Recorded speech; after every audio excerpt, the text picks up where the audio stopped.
how to answer the questions. Should we answer the question with the same pattern?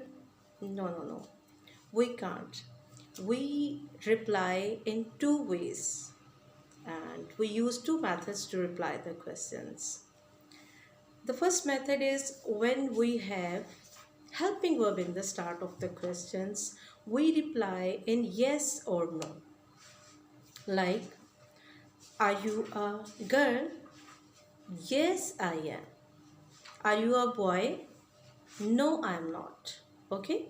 We reply helping verbs in yes or no. We reply the questions in yes or no when they start with a helping verb. So remember, when we have is, are, am, has, have, had.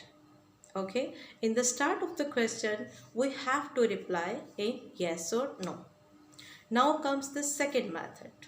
When the question is starting with what, which, why, where, and the words like this, you have to answer the question with some explanation.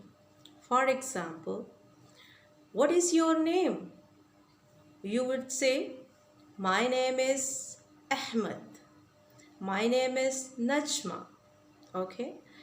Where do you live? Where? So you have to tell about the residence. You have to tell about the place of living, where you live. I live in Lahore, or I'm from Pakistan. And the answer is like this. Happy learning.